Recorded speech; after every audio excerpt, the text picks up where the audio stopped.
Good morning friends.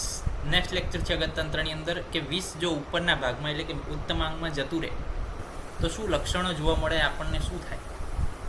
તો સૂયતે શિર એટલે કે swelling in the head region.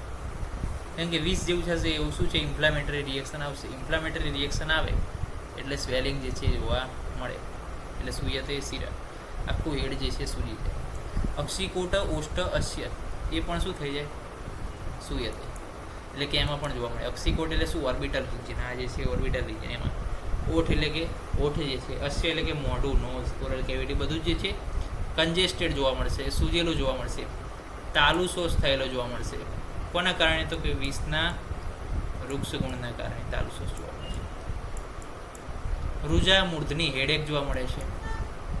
વક્ત્રે ચિમચિમિયાન એટલે કે tingling sensation of the body એ પણ જોવા મળે છે.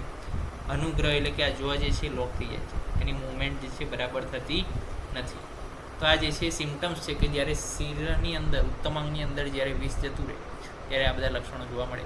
સ્વેલિંગ થઈ જાય હેડનું, ઓક્સિકોટનું, નોઝનું, ઓરલ કેવિટીનું, હોઠનું, તાલુની અંદર સોસ થાય, લોક્સ ઓફ ધ આ જે છે મેન્ડિબ્યુલર જોઈન્ટ જો, ત્યારબાદ વખતે ચિમચિમાયન એટલે કે અને હેડેક, આ બધું જોવા મળે છે. બીજી વાત કરવી છે 20 યોની વિશે આજે. તો બે પ્રકારની 20ની યોની હોય, સ્થાવર અને જાંગમ. સ્થાવર એટલે કે વેજીટેબલ ઓરિજિન હોય, જાંગમ એટલે એનિમલ ઓરિજિન.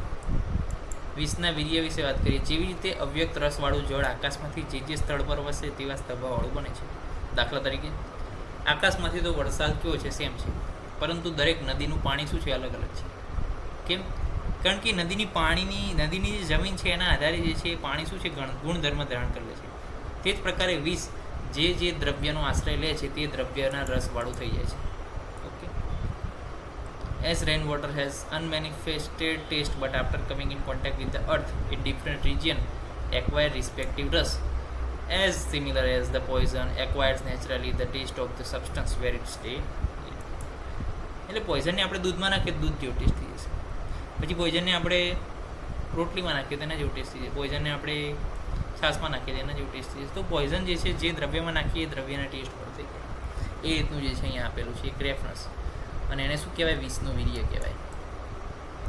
પછી વાત કરીએ ક્લાસિફિકેશન ઓફ 20, તો કે સ્થાવર, જાંગમ અને કૃત્રિમ 20 અથવા ગર 20. આમ તો સ્થાવર જાંગમ બે જ છે, ચરક ચિકિત્સા પ્રમાણે. અષ્ટાંગ હૃદય પ્રમાણે 3 જે છે ટાઈપ પડે છે. 20ના અધિષ્ઠાન વિશે વાત કરીએ.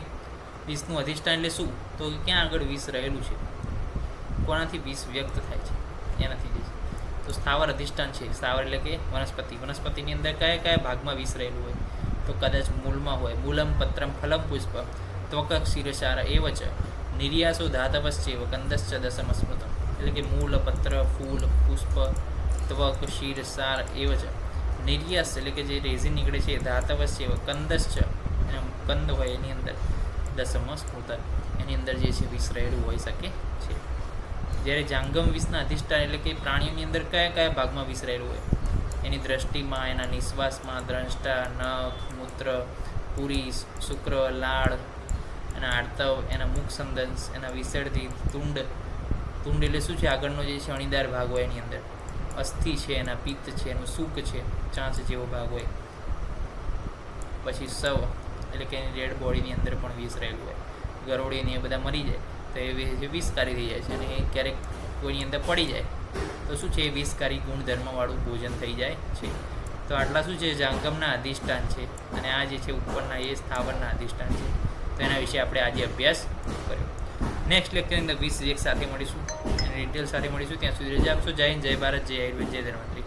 નમસ્કાર.